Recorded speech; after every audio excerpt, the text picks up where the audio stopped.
before the first empire rose from the Iranian plateau, before kings carved their victories into mountains and deserts, before armies marched beneath banners bearing the symbols of divine power, there was only a question. Why did power repeatedly rise from this harsh land between mountains and deserts? Across 5,000 years, civilizations would attempt to conquer Iran. Some would succeed briefly. None would ever truly control it forever. Kingdoms collapsed, dynasties burned, cities were destroyed and rebuilt, yet Iran endured. Geography, culture, and identity fused into something stronger than armies. This is the story of a land that created empires yet resisted domination. To understand Iran is to confront a paradox, the conqueror that could not be conquered. The Iranian plateau sits between worlds. To the west lie Mesopotamia and the Mediterranean. To the east stretch the plains of Central Asia and the gateways to India. To the north rise the Caucasus and the Caspian Basin. To the south spreads the Persian Gulf and the Arabian Sea. Every empire seeking dominance over Eurasia eventually encountered this land. Traders passed through its mountains carrying tin, silk, and spices. Nomadic tribes crossed its steppes searching for pasture and opportunity. Armies marched across its deserts chasing power. Geography made Iran both a bridge and a fortress. The mountains protected its heartland, while its crossroads location ensured that cultures, religions, and technologies constantly flowed through it. Long before the word Persia appeared in Greek histories, human communities thrived on this plateau. Archaeological discoveries reveal settlements dating back 7,000 years. Early agricultural societies developed irrigation systems that allowed crops to grow despite the arid climate. Villages evolved into towns, and towns slowly transformed into organized urban centers. These early inhabitants domesticated animals, smelted metals, and established trade networks stretching across the Near East. Clay tablets and pottery fragments reveal a world already connected by commerce and culture. Even at this early stage, the plateau functioned as a corridor of civilization linking Mesopotamia, Central Asia, and the Indus Valley. Iran was never isolated. It was always part of a larger human story. Among the earliest urban civilizations to flourish here was the mysterious culture of Elam. Emerging around 2700 BCE in the southwestern region near the Zagros Mountains, Elam developed into one of the oldest organized states in the ancient Near East. Its capital city, Susa, stood at the crossroads of trade routes connecting Mesopotamia with the interior plateau. The Elamites built monumental temples, developed their own language and script, and forged a political identity that endured for centuries. They were not merely neighbors of the great Mesopotamian powers, they were rivals. Elamite armies periodically marched westward, clashing with the kingdoms of Sumer, Akkad, and Babylon. These early conflicts set a pattern that would repeat across Iranian history. Susa became a symbol of endurance and resilience. Archaeological layers reveal that the city was destroyed and rebuilt numerous times across millennia. Yet each destruction was followed by renewal. New rulers rose from the ruins, rebuilding palaces and temples. The resilience of Susa foreshadowed a recurring theme in Iranian history. Collapse never meant disappearance. Civilizations here absorbed destruction and transformed it into continuity. This cycle of devastation and rebirth became embedded in the cultural memory of the region. It would later define the destiny of Persian empires and the societies that followed them. The Elamite kingdom existed alongside the great powers of Mesopotamia, sometimes allied with them, sometimes at war. Kings rose and fell in a shifting balance of power that stretched across the Fertile Crescent. Elamite rulers adopted elements of Mesopotamian administration and religion, while maintaining their own distinct traditions. Cultural exchange flowed constantly across the Zagros Mountains. Craftsmen learned new techniques. Merchants exchanged goods and ideas. Priests shared religious concepts, yet Elam remained stubbornly independent. Even powerful Mesopotamian empires struggled to permanently subdue it. The rugged terrain of western Iran offered protection and strategic advantage, a geographic shield that would protect later Iranian states as well. While Elam dominated the southwestern region, other cultures flourished across the plateau. In the eastern deserts and northern valleys, smaller societies developed their own traditions and economies. Archaeological sites reveal sophisticated metallurgy and long-distance trade networks. Bronze tools and ornaments produced in these communities traveled hundreds of kilometers across mountains and deserts. Caravans carried lapis lazuli from Afghanistan, copper from central Iran, and luxury goods from Mesopotamia. These exchanges connected distant societies long before formal empires emerged. Iran's position at the center of these networks prepared it to become the heart of future imperial systems. As centuries passed, waves of migration reshaped the demographic landscape of the plateau. Among the most transformative arrivals were Indo-Iranian peoples moving southward from the Eurasian steppe during the second millennium BCE. These pastoral tribes brought new languages, religious concepts, and social structures. Their arrival did not immediately create an empire. Instead, they gradually blended with existing populations, forming new cultural identities. From these interactions emerged the Iranian peoples whose descendants would later establish powerful kingdoms. Language, mythology, and tribal organization laid the foundations for political systems that would eventually dominate the ancient world. These Indo-Iranian groups divided into numerous tribes scattered across the plateau. Among them were two communities whose names would echo across history: the Medes and the Persians. At first, they were simply tribes living among many others, herding animals, farming fertile valleys, and defending their territory from rivals. Yet their political organization gradually evolved beyond simple tribal leadership. Councils, warrior elites, and regional alliances began to form. The seeds of future states were quietly taking root. Though no one could foresee it yet, these tribes would soon challenge the most powerful empires of their age. Meanwhile, the great Mesopotamian powers continued expanding eastward. The Assyrian Empire, one of the most formidable military machines of the ancient world, pushed its armies into the Zagros Mountains during the 9th and 8th centuries BCE. Assyrian kings sought tribute, resources, and control over trade routes. Their campaigns reached deep into the territories inhabited by Iranian tribes. For many communities, the arrival of Assyrian armies brought destruction. Cities were burned, populations deported, and rulers forced into submission. Yet the Assyrians never fully controlled the plateau. Distance, terrain, and constant resistance limited their authority. Assyrian records describe fierce tribal confederations resisting imperial expansion. These tribes fought not as organized states, but as decentralized coalitions familiar with the mountains and valleys of their homeland. Guerrilla tactics, shifting alliances, and knowledge of the terrain frustrated Assyrian campaigns. Though the empire claimed victories, lasting domination remained elusive. The Iranian plateau revealed itself as a difficult land to conquer completely. This reputation would persist across centuries, confronting every invading empire from Alexander the Great to modern powers. Amid this turbulent environment, the Medes began consolidating their influence in the northwestern regions of the plateau. By the 7th century BCE, Median tribal leaders united several communities into a loose political confederation. Their emergence marked the first major Iranian political entity recognized by neighboring civilizations. Median leaders learned from the successes and failures of earlier states. They developed administrative structures capable of coordinating multiple tribes under centralized leadership. Their growing power caught the attention of both allies and enemies across the region.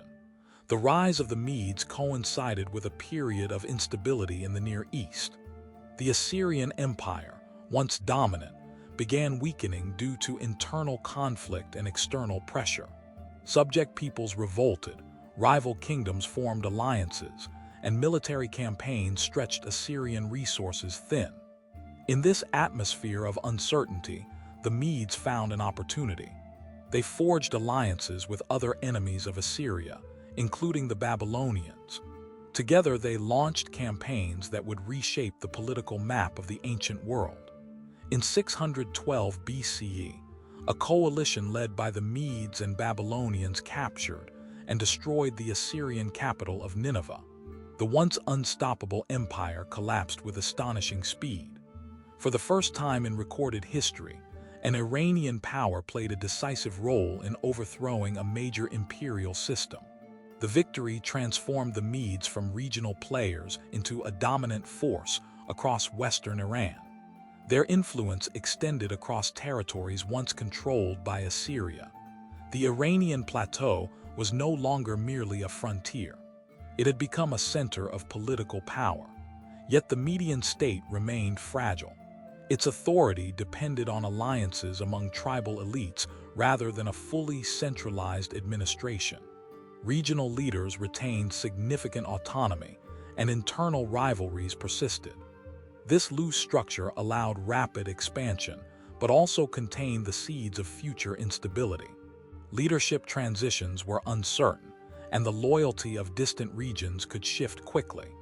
The Medes had proven capable of defeating an empire, but sustaining their own would prove more difficult.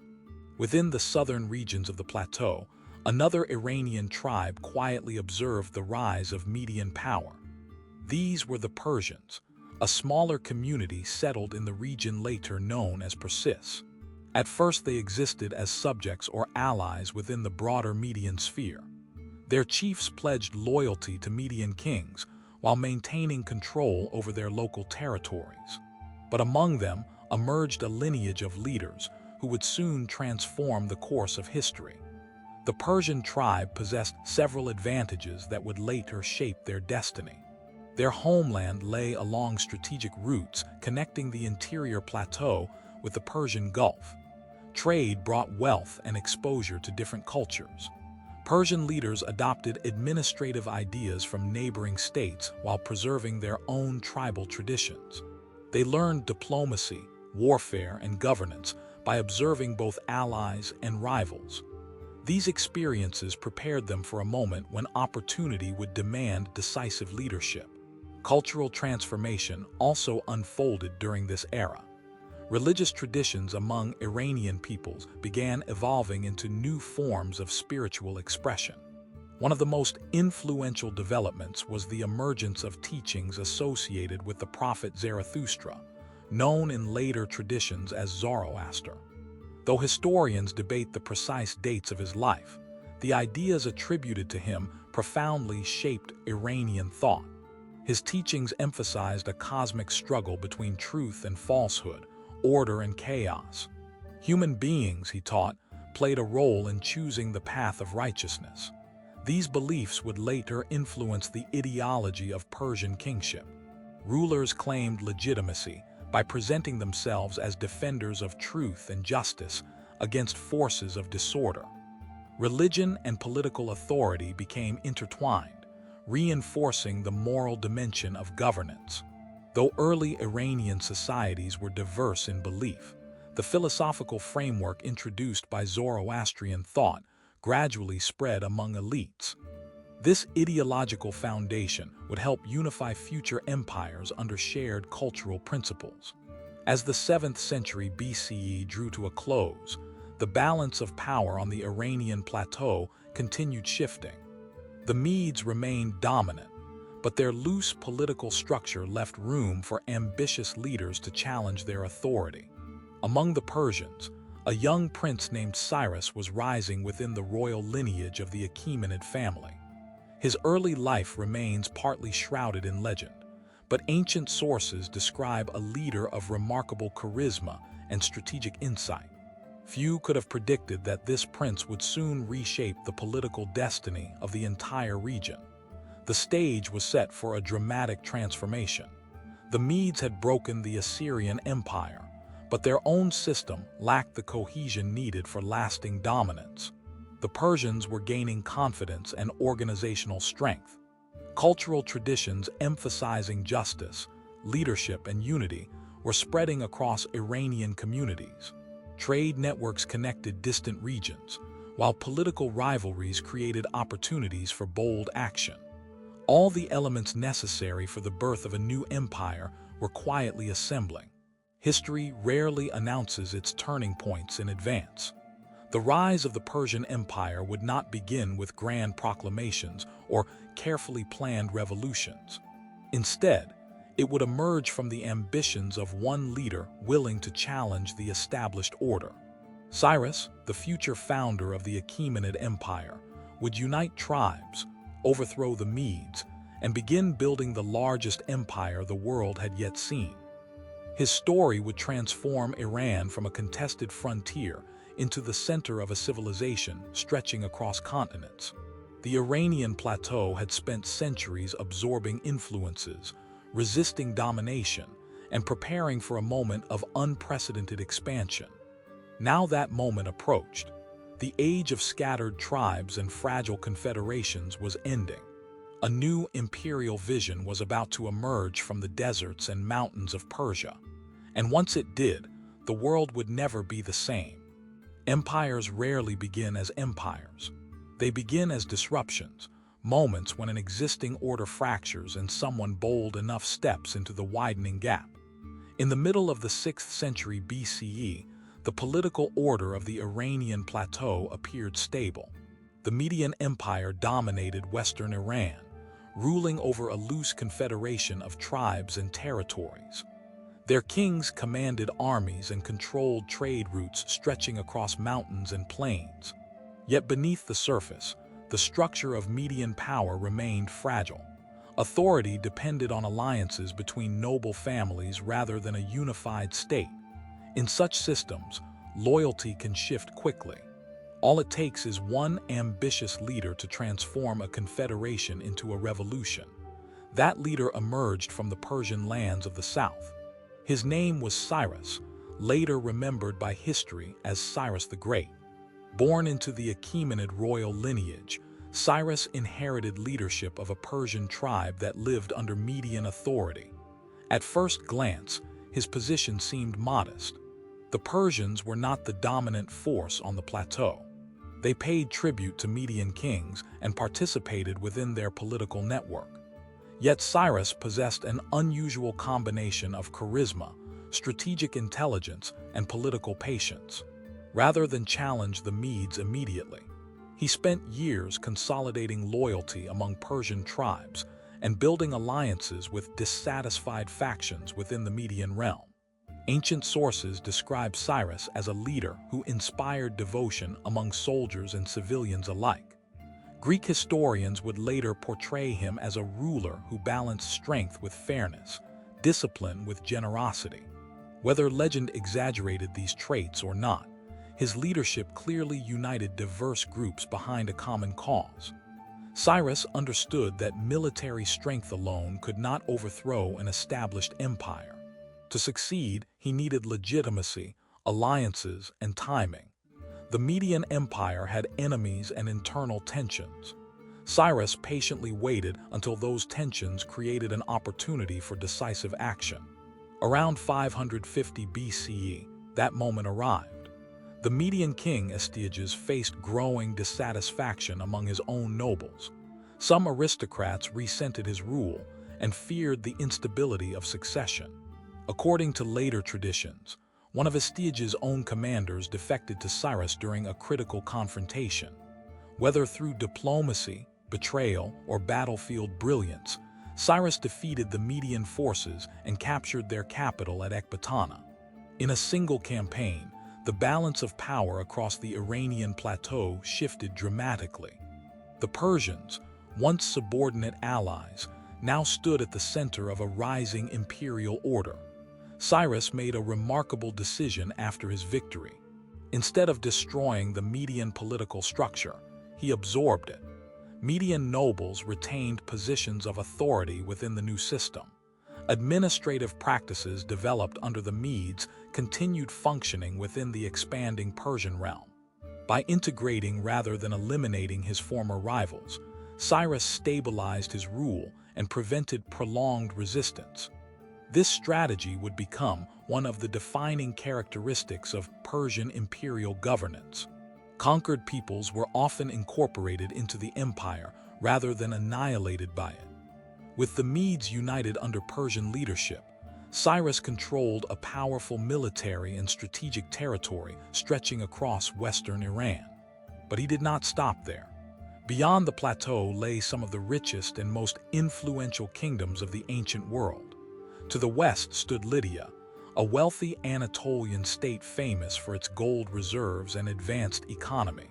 To the south lay Babylon, the legendary city of Mesopotamia, whose walls and temples symbolized centuries of civilization. To the northeast stretched Central Asian lands inhabited by nomadic tribes and fortified cities along ancient trade routes. Cyrus envisioned an empire that would reach all of them. His first major campaign beyond Iran targeted Lydia.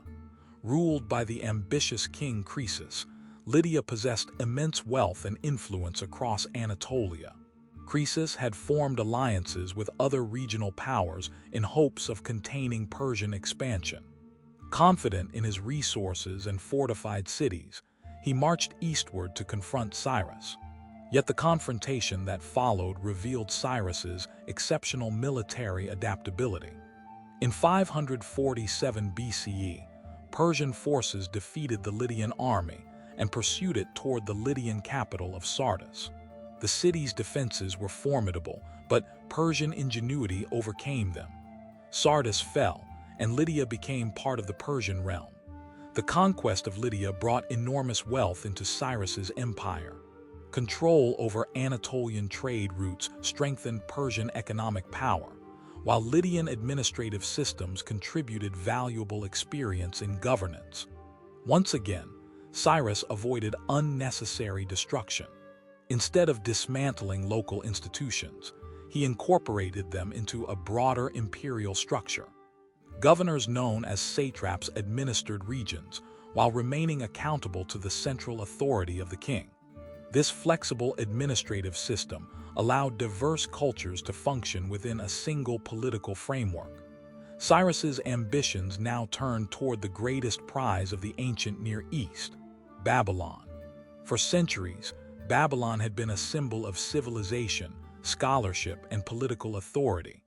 Its massive walls, monumental temples, and thriving population made it one of the most formidable cities in the world. Babylonian kings claimed divine legitimacy and controlled the fertile lands of Mesopotamia. Conquering such a city required more than brute force. It demanded strategy, diplomacy, and psychological insight. In 539 BCE, Cyrus launched his campaign against Babylon. Historical records suggest that dissatisfaction with the Babylonian ruler Nabonidus had weakened the city's political unity. Cyrus presented himself not as a destroyer, but as a liberator who would restore traditional religious practices and stability. When Persian forces approached Babylon, many communities within the region welcomed them.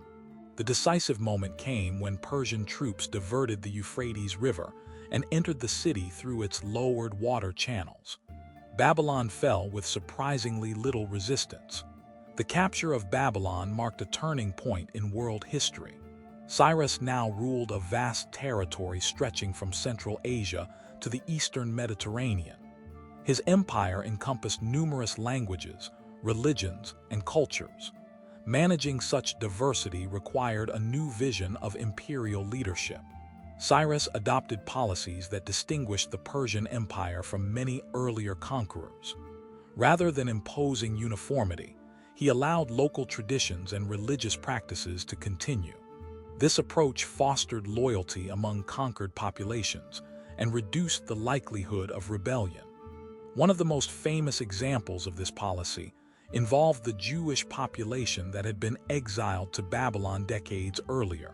Cyrus permitted them to return to their homeland and rebuild their temple in Jerusalem. This act of political tolerance earned him enduring recognition in Jewish historical tradition. It also reflected a broader principle of governance. Stability arises not from forced cultural erasure, but from respectful coexistence under shared political authority. The administrative structure of the empire evolved rapidly during Cyrus's reign. Territories were organized into provinces governed by trusted officials who collected taxes, maintained order, and reported to the central government. Communication networks connected distant regions through roads and relay stations that allowed messages to travel across thousands of kilometers. These systems transformed the Persian Empire into one of the most efficiently managed states of the ancient world. What began as a tribal uprising had become a sophisticated imperial machine. Yet expansion brought new challenges. The northeastern frontiers of the empire bordered lands inhabited by nomadic groups skilled in mounted warfare. Controlling these regions required constant vigilance. Cyrus understood that an empire's stability depended on secure borders as well as internal cohesion. He personally led campaigns in Central Asia to protect trade routes and establish defensive outposts. These expeditions extended Persian influence deep into territories that connected the empire to the broader networks of Eurasian commerce. Cyrus's leadership style combined military courage with strategic patience. Unlike rulers who governed from distant palaces, he often accompanied his armies and appeared directly before his soldiers. This presence reinforced loyalty and morale. Stories circulated among Persian troops about their king's bravery and fairness in distributing rewards after victories. Whether myth or truth, these narratives strengthened the emotional bond between ruler and army, a crucial factor in maintaining imperial expansion. By the end of his reign, Cyrus had achieved something unprecedented. No previous empire had united such a vast and culturally diverse territory under a single political system. From the mountains of Iran to the plains of Mesopotamia, from the coasts of Anatolia to the deserts of Central Asia, the Persian Empire connected civilizations that had previously existed as separate worlds. Trade flourished across newly secured routes. Cultural exchange intensified. Ideas, technologies, and artistic styles moved more freely than ever before. Despite his extraordinary achievements, Cyrus remained aware that empire building was only the beginning. Sustaining such a vast realm required capable successors and stable institutions. Toward the end of his life, he organized the administration of his territories and prepared his sons for leadership responsibilities.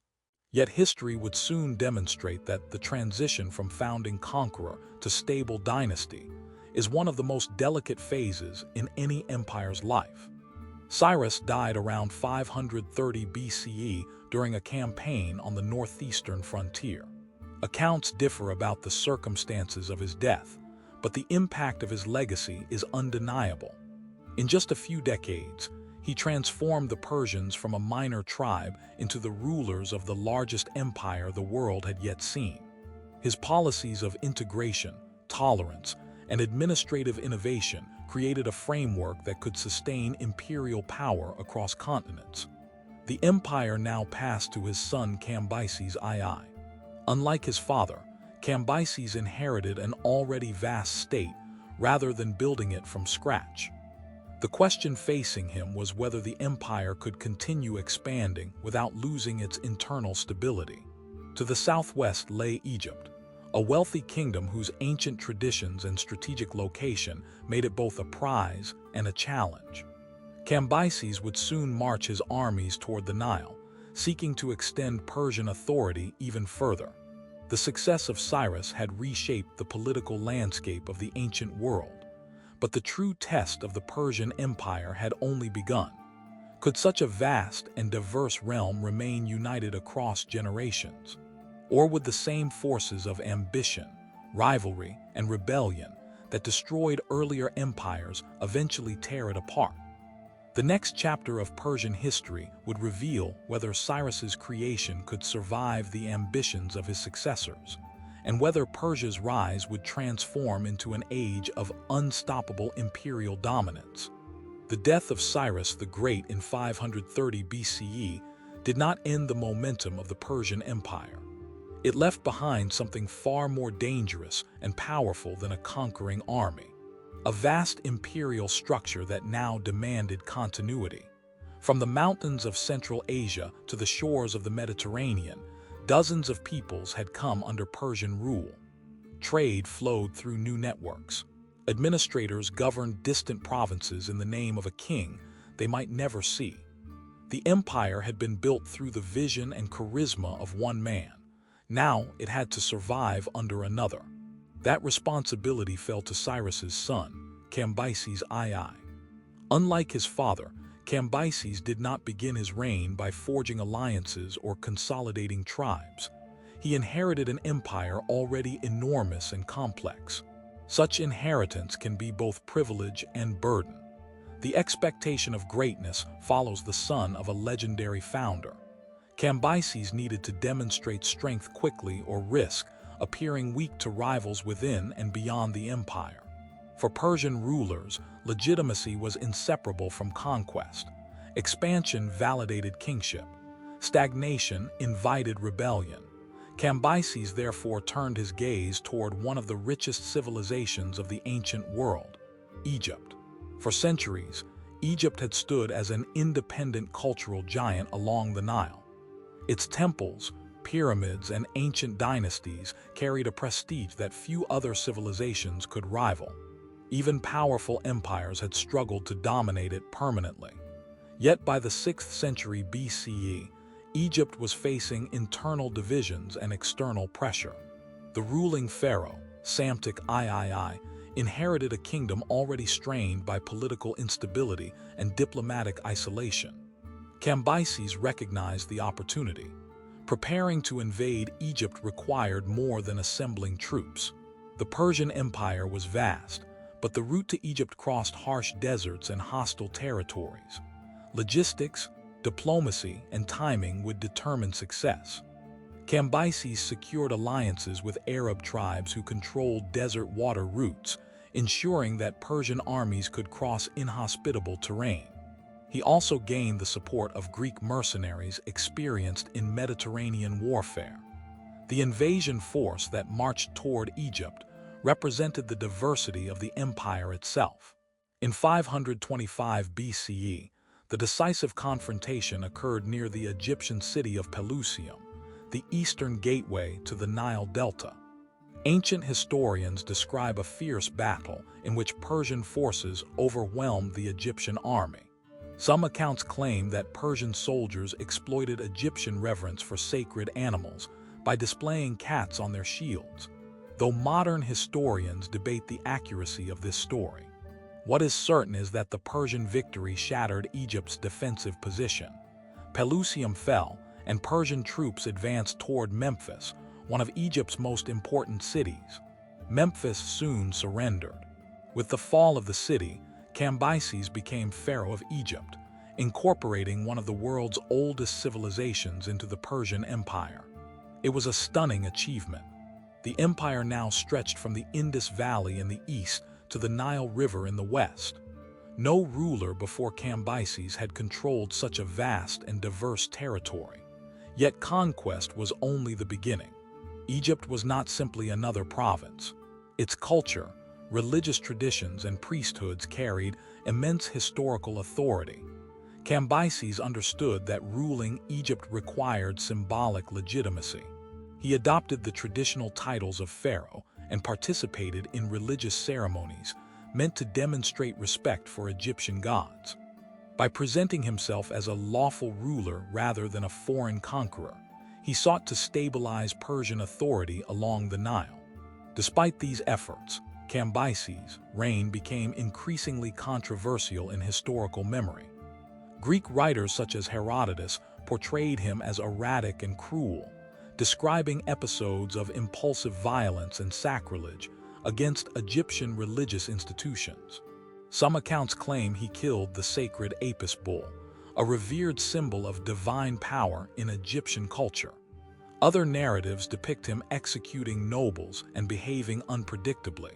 Modern historians approach these stories cautiously, recognizing that Greek authors often depicted Persian rulers through a lens shaped by later conflicts between Greece and Persia.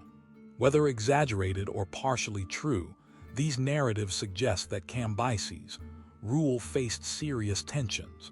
Administering an empire that stretched across continents required careful coordination. Rebellions, rumors, and political intrigue could emerge in distant regions without warning. Communication networks helped maintain control, but even the most efficient imperial system had limits. While Cambyses governed Egypt, events began unfolding thousands of kilometers away in the Persian heartland. In 522 BCE, news reached Cambyses that a man claiming to be his brother Bardia had seized the Persian throne. The situation was immediately suspicious. Bardia, another son of Cyrus, had supposedly been executed secretly years earlier on Cambyses' orders, though the details remained unclear. Now someone claiming Bardia's identity had gained support among segments of the empire. If the claimant was genuine, Cambyses faced a legitimate rival. If he was an impostor, the empire was in the midst of a dangerous deception. Cambyses began the long journey back toward Persia to confront the crisis. But before he could reach the capital, tragedy struck. He died under mysterious circumstances during the return journey. Ancient sources provide conflicting explanations. Some suggest he died from an accidental wound. Others imply suicide or assassination. Whatever the truth, Cambyses' sudden death left the empire leaderless at a moment of political uncertainty. The man claiming to be Bardia now controlled the imperial throne. For several months, the empire existed under this new ruler. Yet not everyone believed his claim. Among the Persian nobility, suspicion grew that the man on the throne was not Bardia at all but an impostor named Gaumata, a Magian priest who had manipulated the confusion surrounding the royal succession. According to later Persian inscriptions, Gaumata had eliminated rivals and suppressed opposition by exploiting his assumed identity. Whether Gaumata truly impersonated Bardia, or whether the accusation served political purposes remains debated by historians. What matters is that a group of Persian nobles decided the empire could not continue under this ruler. They organized a conspiracy. 7 aristocrats secretly planned a coup against the man on the throne. Among them was a noble named Darius, a distant relative of the Achaemenid royal family. Though not the immediate heir, Darius possessed military experience, political connections, and the ambition necessary to seize power in a moment of crisis. The conspirators infiltrated the royal compound where the claimant resided. There, they assassinated him. The coup ended the brief and controversial reign of the supposed Bardia, but removing a ruler did not automatically solve the empire's instability. The question of succession still remained. Among the conspirators, debates arose about what form the new government should take. Some reportedly discussed alternatives to monarchy, including oligarchic rule among Persian nobles. Ultimately, monarchy prevailed. Darius emerged as the new king. His claim to legitimacy relied on both lineage and narrative. Darius asserted that the murdered ruler had indeed been an impostor named Gaumata who had deceived the empire. By eliminating him, Darius argued, the conspirators had restored rightful order. This version of events became immortalized in one of the most remarkable monuments of ancient history, the Behistun inscription. Carved high into a cliff in western Iran, the inscription tells the story of Darius's rise to power. Written in multiple languages, it depicts the king standing triumphantly over defeated rebels while proclaiming his divine right to rule. The inscription served both as historical record and political propaganda. It announced to the empire that Darius had restored truth against deception, order against chaos. But proclamations alone could not secure the throne. Across the empire, rebellions erupted. Various regions rejected Darius's authority, declaring independence or supporting rival claimants. Within a single year, uprisings spread across Babylon, Elam, Media, and other territories. The fragile unity created by Cyrus and Cambyses seemed on the verge of collapse. Darius responded with relentless determination. Leading multiple military campaigns, he crushed rebellions one by one. His generals marched across deserts, mountains, and river valleys to restore imperial authority. Some revolts required brutal suppression. Others ended through strategic negotiation. Each victory strengthened Darius's position while sending a clear message. The Persian Empire would not disintegrate easily.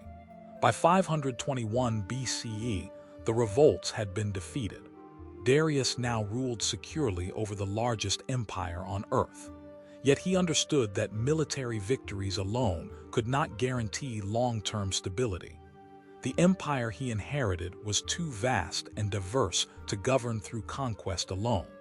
What it required was administrative transformation, a system capable of managing territories stretching across 3 continents. Darius therefore began one of the most ambitious governmental reorganizations in ancient history. He divided the empire into provinces called satrapies, each governed by a satrap responsible for taxation, security, and local administration. These governors operated under supervision from royal inspectors known as the king's eyes and ears, ensuring loyalty to the central authority. This balance between regional autonomy and imperial oversight allowed diverse cultures to function within a unified political system. Darius also standardized taxation, creating predictable economic obligations for each province. Roads were expanded to connect distant regions, including the famous royal road stretching from Sardis in Anatolia to Susa in Persia. Couriers traveling along this network could deliver messages across thousands of kilometers with astonishing speed. Trade flourished under these reforms. A unified currency known as the Daric facilitated commerce across the empire. Markets connected goods from India, Egypt, Central Asia, and the Mediterranean. Persian rule created an economic zone that linked civilizations previously separated by political barriers. Under Darius, the Persian Empire transformed from a conquering force into a sophisticated imperial system. But success inevitably attracts rivals. To the west lay a region of fiercely independent city-states along the Aegean Sea. These Greek communities valued autonomy and resented external authority. When some of them came under Persian control, tensions began to grow. What started as local unrest would soon escalate into one of the most famous conflicts of ancient history. The Persian Empire, now at the height of its power under Darius, was about to collide with the rising civilizations of Greece. The clash between these worlds would reshape the future of both. At the dawn of the 5th century BCE, the Persian Empire stood as the most powerful political structure the world had ever known. Under the rule of Darius I, its authority stretched across 3 continents, from the Indus Valley in the east to the shores of the Aegean Sea in the west, from the deserts of Egypt to the steppes of Central Asia. Dozens of cultures lived under the administrative umbrella of Persian governance. Roads connected distant cities, commerce flourished, and imperial authority appeared secure. Yet along the empire's western frontier, a new challenge was emerging, one that would transform the destiny of both Persia and Europe. The conflict began not in Persia itself, but along the rugged coastlines of Anatolia. There, Greek city-states known collectively as the Ionian cities had long maintained vibrant commercial and cultural connections with the wider Greek world across the Aegean Sea. Cities such as Miletus, Ephesus, and Smyrna were centers of philosophy, trade, and maritime activity. When Cyrus the Great conquered Lydia decades earlier, these Ionian cities passed into Persian control. Initially, Persian rule allowed them considerable autonomy, governed by local tyrants who maintained order while acknowledging Persian authority. But Greek political culture was restless. Many Greek communities valued independence and civic participation. The presence of Persian-appointed rulers gradually provoked resentment among segments of the population. Meanwhile, rivalries among Greek leaders fueled instability. These tensions simmered quietly for years before erupting into open rebellion. In 499 BCE, a Greek aristocrat named Aristagoras of Miletus ignited what would become known as the Ionian Revolt. Aristagoras had initially governed Miletus as a Persian-backed tyrant, but after a failed military campaign against the island of Naxos, he faced the possibility of losing Persian support and his own political power. In a dramatic shift, he renounced his position and encouraged the Ionian cities to revolt against Persian authority. The rebellion spread rapidly across the coastal cities of Anatolia. Yet the Ionian rebels understood they could not confront the Persian Empire alone. They turned westward to mainland Greece, seeking assistance from fellow Greek states. Among the few that responded were Athens and Eretria, two cities willing to support the rebellion despite the risks. A small Athenian force crossed the Aegean and joined the Ionian uprising. Together, the rebels launched an attack on Sardis, one of the most important Persian administrative centers in Anatolia. The city was captured and partially burned. Though the Persians soon regained control, the destruction of Sardis carried enormous symbolic weight. For Darius, the burning of a Persian provincial capital by foreign rebels represented not merely rebellion but insult. According to later Greek tradition, Darius ordered a servant to remind him daily, "Master, remember the Athenians." The Ionian revolt ultimately failed. By 494 BCE, Persian forces crushed the rebellion after a decisive naval battle near the island of Lade. The city of Miletus, once the intellectual heart of the Ionian world, was destroyed and its population deported. Order returned to the western provinces of the empire. Yet the consequences of the revolt did not end there. For Darius, the involvement of Athens and Eretria in the rebellion demanded retaliation. Allowing foreign powers to interfere in Persian territories without consequence would signal weakness across the empire. Moreover, the fragmented Greek world presented an opportunity. If Persia could bring the Greek mainland under its influence, the empire's western frontier would become far more secure. Thus began the first major confrontation between the Persian Empire and the Greek city-states. In 490 BCE, Darius launched a military expedition across the Aegean Sea. The Persian fleet carried soldiers drawn from across the empire. Persians, Medes, Egyptians, and others united under imperial command. Their objective was to punish Athens and Eretria while establishing Persian authority over Greece. The expedition first reached Eretria. The city was captured after a brief siege. Persian forces burned its temples and deported its inhabitants as punishment for supporting the Ionian revolt. The message was clear. Rebellion against Persian authority carried severe consequences. Next, the Persian army sailed toward the coast of Attica. There, near a small plain called Marathon, they encountered an Athenian force determined to defend their homeland. The Athenians, though vastly outnumbered, chose to confront the Persian army directly rather than allow it to march unopposed toward their city. The Battle of Marathon became one of the most dramatic encounters of the ancient world. Greek hoplite soldiers, heavily armored and fighting in disciplined formations, charged across the plain toward the Persian lines. The clash was fierce and chaotic, yet the Greeks managed to break the Persian formation and force the invaders back toward their ships. Against extraordinary odds, the Athenians achieved victory. The Persian expedition withdrew. For Greece, Marathon became a symbol of resistance and civic courage. For Persia, it represented an unfinished task. The empire had suffered a setback, but its resources remained immense. Darius immediately began preparing for a larger invasion intended to bring the entire Greek world under Persian influence. Yet fate intervened. Before the new campaign could begin, Darius died in 486 BCE. The responsibility for continuing the war passed to his son. Xerxes I. Xerxes inherited an empire still powerful, but facing challenges across multiple regions. Rebellions had erupted in Egypt and Babylon, requiring immediate attention. Only after suppressing these revolts could Xerxes focus on the long-awaited campaign against Greece. Years of preparation followed. Engineers constructed bridges across the Hellespont to allow Persian armies to cross from Asia into Europe. Supply depots were established along the invasion route.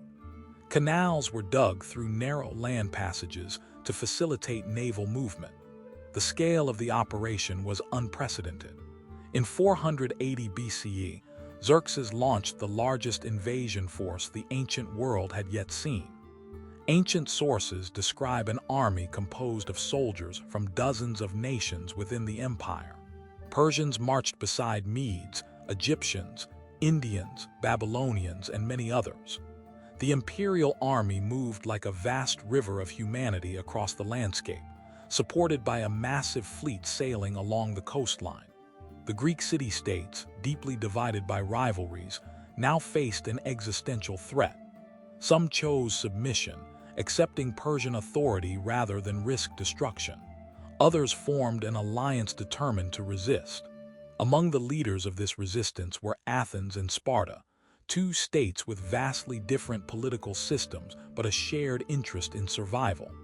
The first major confrontation occurred at a narrow mountain pass called Thermopylae. There, a small Greek force led by the Spartan king Leonidas attempted to block the Persian advance. For 2 days, the defenders held the pass against overwhelming numbers. Their disciplined formations and knowledge of the terrain neutralized the advantage of the larger Persian army. But betrayal altered the outcome. A local guide revealed a mountain path that allowed Persian forces to outflank the Greek position. Realizing defeat was inevitable, Leonidas dismissed most of the allied troops and remained with a small contingent of Spartans and allies to delay the Persian advance. They fought to the death. Though the Persians eventually captured the pass, the sacrifice at Thermopylae became legendary in Greek history. It symbolized defiance against overwhelming odds. Meanwhile, the Persian fleet advanced along the Greek coastline.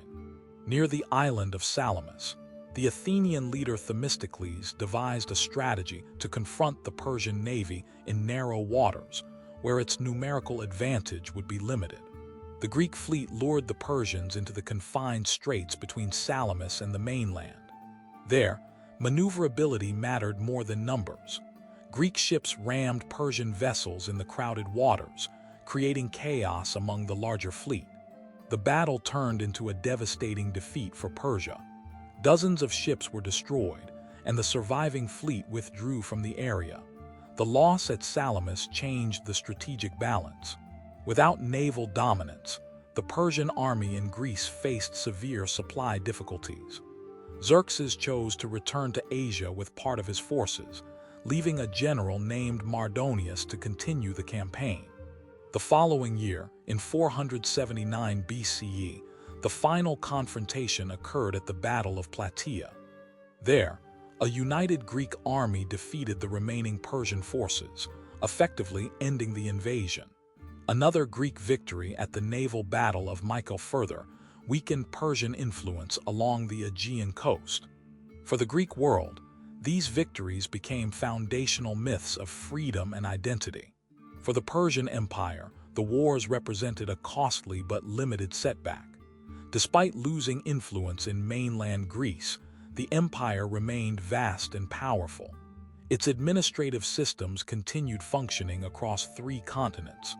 Yet the psychological impact of the conflict would echo across centuries. Greek historians later portrayed the wars as a struggle between freedom and despotism, shaping Western perceptions of Persia for generations. In reality, the Persian Empire continued to thrive long after the battles of Marathon, Thermopylae, and Salamis. But new challenges were already forming beyond the empire's borders. In the distant lands of Macedonia, a rising kingdom was watching the balance of power shift between Persia and the Greek city-states. Within a century, a young king from that northern frontier would launch a campaign that none of the Persian rulers could have imagined. His name would become legendary, Alexander, and the empire that Cyrus built would soon face its greatest test yet. Empires rarely collapse in a single moment. More often they erode slowly, weakened by internal strain, shifting loyalties, and the gradual rise of new rivals beyond their borders. By the 4th century BCE, the Persian Empire still commanded immense territory and wealth. Its administrative systems functioned, its roads carried commerce across continents, and its kings continued to rule from magnificent capitals like Susa and Persepolis. Yet beneath this appearance of stability, cracks had begun to form within the imperial structure.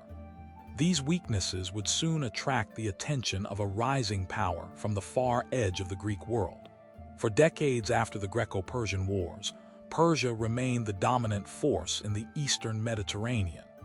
Greek city-states continued to compete fiercely with one another, engaging in conflicts such as the Peloponnesian War between Athens and Sparta.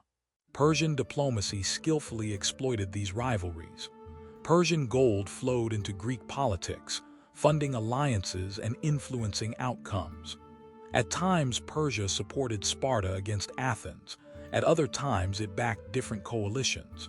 By manipulating Greek divisions, Persian kings maintained influence without direct military confrontation.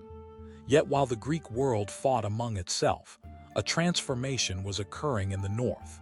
The kingdom of Macedon, long considered a peripheral and somewhat uncivilized region by southern Greeks, was undergoing dramatic reform under its ambitious king, Philip II. Philip reorganized the Macedonian army into a highly disciplined force built around the innovative Macedonian phalanx. Soldiers wielded long spears known as sarissas, creating formations capable of overwhelming traditional hoplite armies. Philip also mastered diplomacy as effectively as warfare. Through a combination of military victories, political marriages, and strategic alliances, he gradually extended Macedonian influence across the Greek world. By 338 BCE, after defeating a coalition of Greek city-states at the Battle of Chaeronea, Philip effectively established Macedonian leadership over Greece. With Greece unified under his authority, Philip began planning an invasion of the Persian Empire. For Greeks, the idea carried symbolic significance. Many still remembered the invasions of Xerxes and the battles fought against Persian armies generations earlier. Philip framed his planned campaign as a war of revenge and liberation, promising to free the Greek cities of Asia Minor from Persian rule. But Philip would never see the campaign unfold. In 336 BCE, he was assassinated during a royal celebration. His sudden death created uncertainty across the Macedonian kingdom and the Greek world. Yet within days, his 20-year-old son secured the throne. His name was Alexander. History would remember him as Alexander the Great.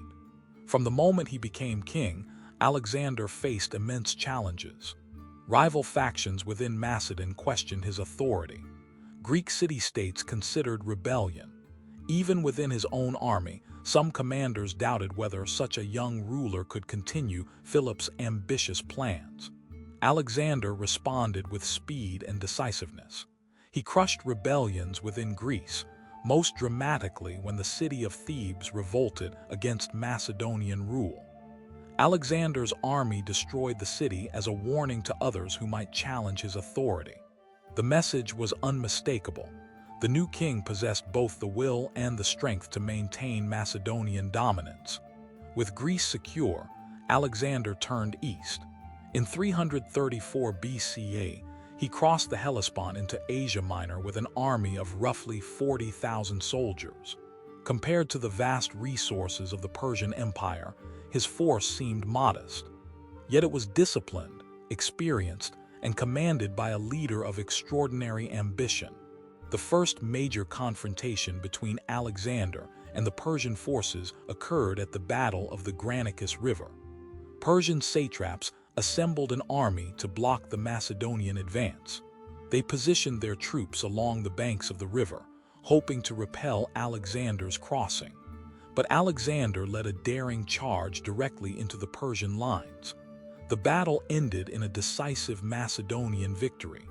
With the western provinces of the empire suddenly exposed, cities across Asia Minor began falling to Alexander's advancing army. Many Greek cities welcomed him as a liberator from Persian rule. Others resisted and were forced into submission. As Alexander moved south along the Anatolian coast, he secured ports that prevented the Persian navy from threatening his supply lines. Meanwhile, the Persian king Darius III prepared to confront the invader. Darius commanded a vast empire, but mobilizing its full resources required time. When the two armies finally met in 333 BCE near the town of Issus, the battlefield favored Alexander's smaller but more maneuverable force. The Battle of Issus became one of the most dramatic encounters of the ancient world. Despite being heavily outnumbered, Alexander led a direct assault toward the center of the Persian line where Darius himself stood. The Macedonian cavalry broke through the Persian defenses, forcing Darius to flee the battlefield. His retreat triggered panic among Persian troops, turning the battle into a rout. Alexander captured Darius's royal camp, including members of the Persian royal family. Yet instead of treating them as prisoners, he treated them with respect and dignity. This decision carried both political and symbolic significance. By honoring the royal family, Alexander presented himself not merely as a conqueror, but as a legitimate successor to Persian kingship. After Issus, the path to the heart of the empire lay open. But Alexander did not march directly east. Instead, he moved south along the eastern Mediterranean coast to neutralize Persian naval power. The most formidable obstacle along this route was the island city of Tyre. Tyre's defenses were legendary. Situated on an island just offshore, its massive walls rose directly from the sea. Persian naval forces supported the city, making a direct assault extremely difficult. Alexander responded with extraordinary engineering ingenuity. His army constructed a massive causeway connecting the mainland to the island. For 7 months, the siege continued. Finally, Macedonian forces breached the walls. Tyre fell in 332 BCE after one of the most determined sieges in ancient history. The victory eliminated a crucial Persian naval base and demonstrated Alexander's relentless determination. From Tyre, Alexander marched south into Egypt. Unlike many other regions, Egypt welcomed him with little resistance. Persian rule there had become unpopular, and many Egyptians saw Alexander as a liberator. He was crowned pharaoh and founded the city of Alexandria, which would later become one of the greatest cultural centers of the ancient world. Yet Alexander's ultimate goal remained the Persian heartland. In 331 BCE, he marched east once more. The final decisive confrontation between Alexander and Darius occurred near the plains of Gaugamela in northern Mesopotamia. Darius assembled one of the largest armies ever gathered in the ancient world, including cavalry, chariots, and troops drawn from across the empire. The battlefield had been carefully prepared. Darius ordered the ground leveled to allow his chariots maximum mobility. His strategy relied on overwhelming the Macedonian army through sheer numbers. But Alexander's tactical brilliance again proved decisive. Leading a cavalry charge toward a weak point in the Persian formation, he broke through the line and advanced toward Darius. Once again, the Persian king fled the battlefield, and his army collapsed in confusion. The Battle of Gaugamela sealed the fate of the Persian Empire. Alexander marched into Babylon, Susa, and eventually Persepolis, the ceremonial capital of the Achaemenid kings. The vast treasures stored within the city's palaces symbolized centuries of imperial wealth. One night, Persepolis burned. Ancient sources debate whether the destruction was deliberate revenge for the Persian invasion of Greece or the result of drunken celebration. Regardless of the cause, the burning of Persepolis marked the symbolic end of the Achaemenid Empire. Yet Alexander's campaign did not end there. Determined to capture Darius himself, he pursued the fleeing king across the Iranian plateau. Before Alexander could reach him, however, Darius was betrayed and murdered by one of his own satraps. Alexander honored the fallen king with a royal funeral. By doing so, he presented himself not only as conqueror, but as the legitimate heir to Persian kingship. But conquering Persia was far easier than governing it. The empire Alexander inherited was vast and culturally diverse. To maintain control, he adopted elements of Persian administration and court ceremony. Persian nobles were integrated into his government. Marriages between Macedonian officers and Persian aristocrats were encouraged. These policies created tension among his Macedonian followers. Many resented what they perceived as the king's adoption of Persian customs. Yet Alexander believed that only through cultural integration could such a vast empire remain unified. He continued expanding eastward into Central Asia and India, pushing the limits of his army's endurance. But in 323 BCE, while in Babylon, Alexander fell ill and died at the age of 32. His sudden death left the empire without a clear successor. The territories he conquered quickly fragmented as his generals fought for control. Persian lands became divided among competing Hellenistic kingdoms. Greek culture spread across the region, blending with ancient Iranian traditions in complex ways. Though the Achaemenid Empire had fallen, the Iranian plateau remained unconquered in spirit. Within a few centuries, a new dynasty would emerge from its eastern frontiers. These rulers would reclaim Iranian identity and build another powerful empire. They were the Parthians, and the story of Iran's resilience was far from over. When Alexander the Great died in 323 BCE, the empire he had carved from the ruins of Persia shattered almost immediately. No clear successor existed. His generals, known later as the Diadochi, the successors, turned on one another in brutal wars that lasted decades. Territories that had once been governed under a single imperial command fractured into competing kingdoms. Among the most powerful of these new states was the Seleucid Empire, founded by one of Alexander's generals, Seleucus I Nicator. The Seleucid realm inherited much of the former Persian territory stretching from Anatolia through Mesopotamia and deep into Central Asia. Greek rulers now governed lands that had once been the core of the Achaemenid Empire. Greek language and culture spread across newly founded cities. Hellenistic architecture, philosophy, and political institutions appeared throughout the region. Yet beneath this layer of Greek influence, the deeper cultural foundations of Iran remained intact. The Iranian plateau had endured conquest before. Foreign rulers could control cities, collect taxes, and command armies. But shaping the identity of the plateau was another matter entirely. The mountains, deserts, and tribal networks of Iran resisted full assimilation into the Hellenistic world. Local traditions survived in villages and regional communities. Iranian languages continued to be spoken. Religious beliefs rooted in ancient Zoroastrian traditions persisted despite the presence of Greek institutions. For nearly a century, the Seleucid Empire struggled to maintain authority across these vast territories. Its rulers faced constant challenges: rebellions in distant provinces, conflicts with rival Hellenistic kingdoms, and the logistical difficulty of governing lands separated by immense distances. While the Seleucid kings focused much of their attention on the Mediterranean world and wars against other Greek states, control over the eastern provinces gradually weakened. It was in these eastern frontier lands that a new power began to rise.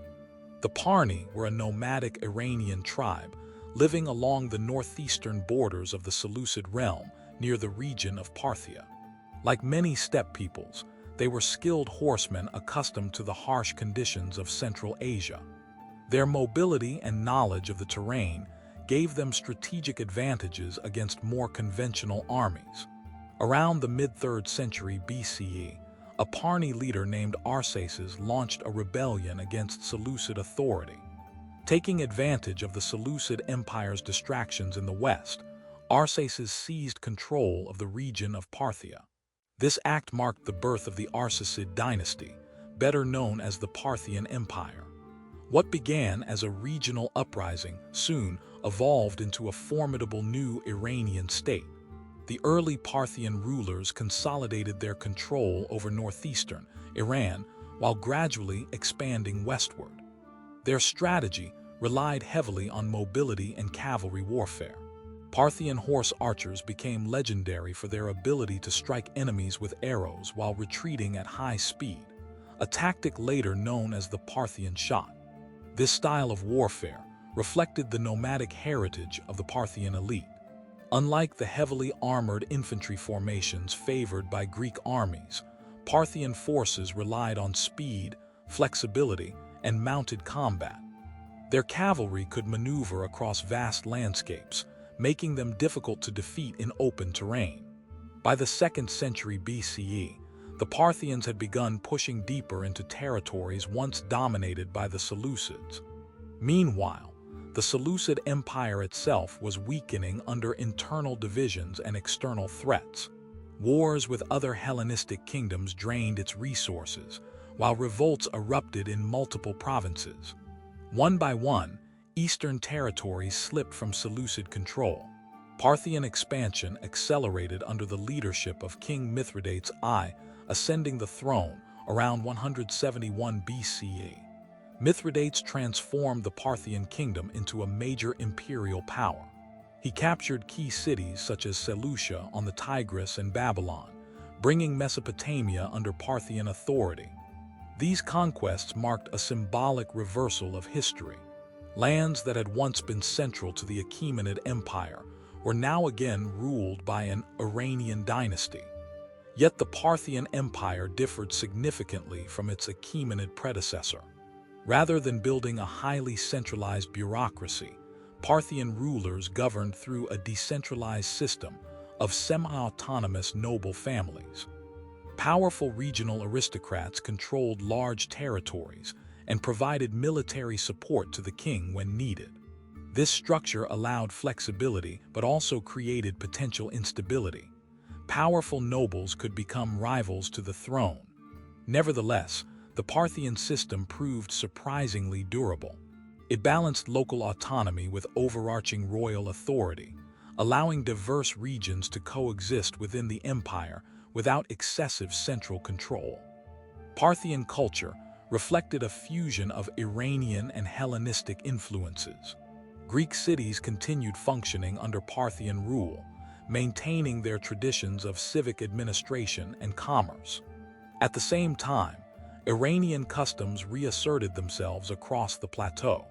Zoroastrian religious practices regained prominence, and Iranian artistic styles began reappearing in architecture and sculpture. The Parthian court itself adopted ceremonial traditions reminiscent of earlier Persian kingship. Royal authority was expressed through elaborate rituals, courtly etiquette, and symbolic displays of power. Yet, unlike the rigid structures of the Achaemenid court, Parthian governance remained more flexible, reflecting the tribal origins of the ruling dynasty. While consolidating their authority in the east, the Parthians soon encountered a new rival rising in the west. This rival was Rome. By the 1st century BCE, the Roman Republic had expanded across the Mediterranean world. Roman legions had defeated Carthage, conquered Greece, and absorbed the remnants of Hellenistic kingdoms. Eventually, Roman expansion brought the Republic to the eastern frontiers of the former Seleucid territories, precisely where Parthian influence now dominated. Two expanding powers now faced each other across the lands of Mesopotamia. The confrontation between Rome and Parthia would become one of the defining geopolitical struggles of the ancient world.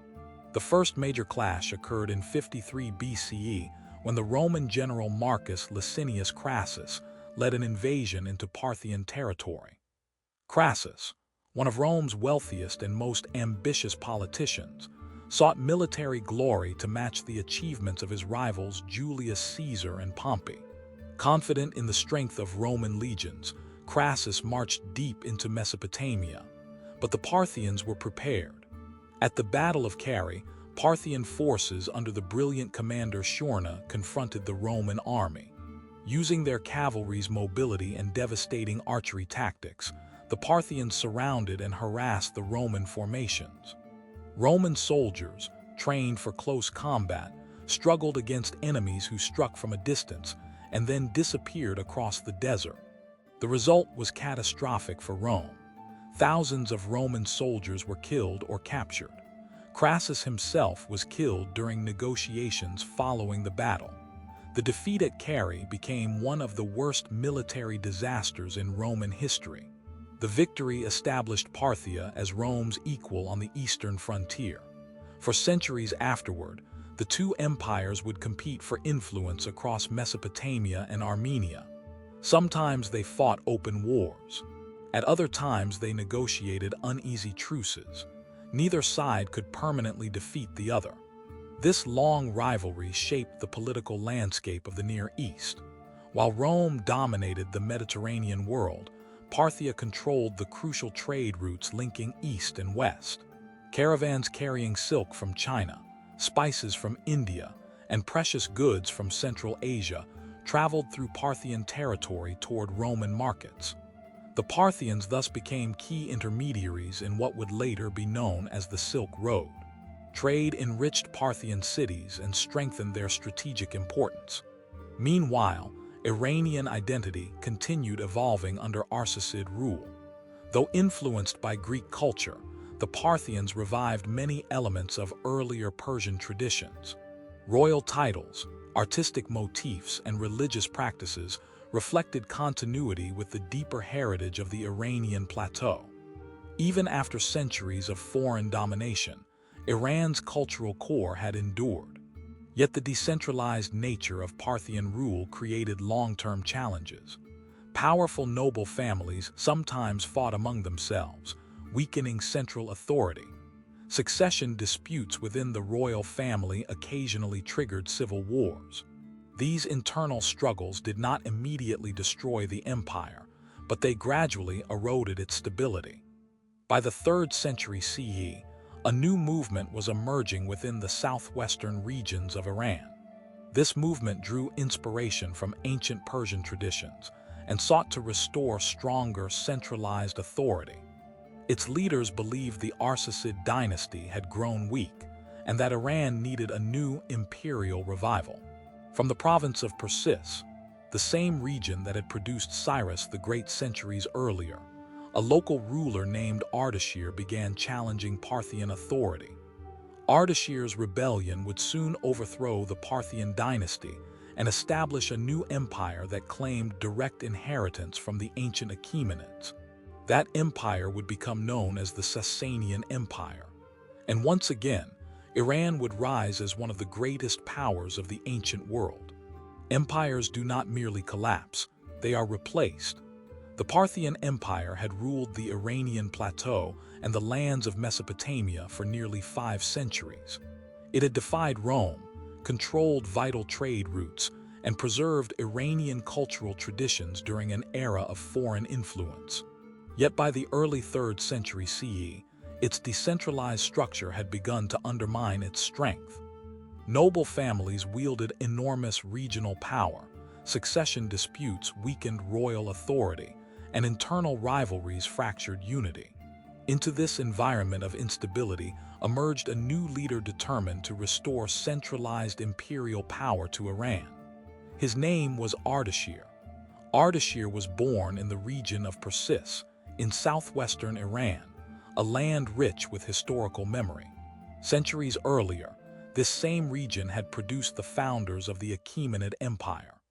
Ruins of ancient palaces and monuments still stood as reminders of Persian imperial greatness. For Ardashir and his followers, these remnants symbolized a lost golden age waiting to be revived. Ardashir was the son of Papak, a local ruler who governed parts of Persis under Parthian authority. Over time, Papak expanded his influence within the region, consolidating control over neighboring territories. When Papak died, Ardashir inherited both his father's ambitions and his position of leadership. But Ardashir's vision extended far beyond regional power. He believed the Parthian dynasty had lost its legitimacy. The empire's decentralized political system had allowed noble families to become almost independent rulers. Ardashir sought something different: a renewed Iranian empire with strong central authority, unified administration, and ideological legitimacy rooted in ancient Persian tradition. To achieve this goal, he began by conquering neighboring territories in southern Iran. Local rulers were defeated or forced into submission. As Ardashir's power expanded, his challenge to Parthian authority became increasingly clear. The reigning Parthian king, Artabanus IV, could not ignore this rising threat. In 224 CE, the two leaders met in battle on the plains of Hormozgan. The confrontation marked the decisive end of Parthian rule. Ardashir's forces defeated the Parthian army, and Artabanus was killed in the fighting. With this victory, the Arsacid dynasty collapsed. After nearly 5 centuries of dominance, the Parthian Empire vanished from history. In its place arose a new dynasty, the Sasanian Empire. Ardashir proclaimed himself King of Kings of Iran, deliberately invoking titles used by the ancient Achaemenid rulers. His new state sought not merely to replace the Parthians, but to revive the grandeur of earlier Persian empires. Administrative centralization became a priority. Provincial governance was reorganized to strengthen royal authority and reduce the independence of regional nobles. One of the most significant pillars of the new empire was religion. Under Ardashir and his successors, Zoroastrianism became closely integrated with state power. While the religion had existed for centuries, the Sasanians elevated it to the status of official imperial faith. Zoroastrian priests gained increased influence within the political system, and religious institutions received state support. This alliance between monarchy and religion strengthened imperial legitimacy. The king ruled not only as a political leader, but also as a guardian of cosmic order. According to Zoroastrian belief, the world was shaped by an ongoing struggle between truth and falsehood, light and darkness. By defending the empire and promoting justice, the king participated in this sacred struggle. The Sasanian state quickly demonstrated its renewed strength. Ardashir and his son Shapur I launched campaigns aimed at consolidating control over Iran and expanding influence across neighboring regions. Their greatest rival remained the Roman Empire, which had inherited the western territories once contested by the Parthians. Conflict between the two great powers resumed almost immediately. Shapur I proved to be one of the most formidable rulers in Sasanian history. Ascending the throne around 240 CE, he continued his father's project of imperial expansion. Roman territories in the Near East became targets of repeated campaigns. One of the most dramatic episodes of these wars occurred in 260 CE. During a campaign against the Sasanians, the Roman Emperor Valerian marched east with a large army. Near the city of Edessa, Shapur's forces confronted the Roman legions. The battle ended in disaster for Rome. Valerian was captured alive. Never before had a Roman emperor been taken prisoner by a foreign power. The humiliation reverberated across the Roman world. Shapur commemorated the victory through monumental rock reliefs carved into Iranian cliffs, depicting the defeated emperor kneeling before the Persian king. The Sasanians had demonstrated that Iran remained a dominant force in the ancient world. Beyond military success, the Sasanian Empire became a center of cultural and intellectual activity. Cities such as Ctesiphon flourished as political and economic hubs. Trade routes linking east and west continued passing through Iranian territory, bringing wealth and ideas from distant civilizations. Sasanian art and architecture reflected both innovation and tradition. Grand palaces, fire temples, and monumental relief sculptures expressed the empire's ideological vision. Intricate silverwork, textiles, and decorative arts traveled across Eurasia, influencing artistic styles far beyond Iran's borders. Meanwhile, the empire's geographic position placed it at the crossroads of global exchange. Merchants carried silk from China, spices from India, and precious metals from Central Asia through Sasanian lands toward Mediterranean markets. These commercial networks strengthened the empire's economy while connecting diverse civilizations. Yet the Sasanian world was not defined solely by wealth and power. It also became a meeting ground for religious and philosophical traditions. Zoroastrianism remained the dominant faith, but other religions existed within the empire as well. Christianity spread gradually across parts of Mesopotamia. Jewish communities maintained vibrant intellectual centers. New religious movements emerged, blending ideas from multiple traditions. One of the most influential of these movements was founded by a prophet named Mani in the 3rd century. Mani created a religious system known as Manichaeism, which combined elements of Zoroastrian, Christian, and Buddhist thought.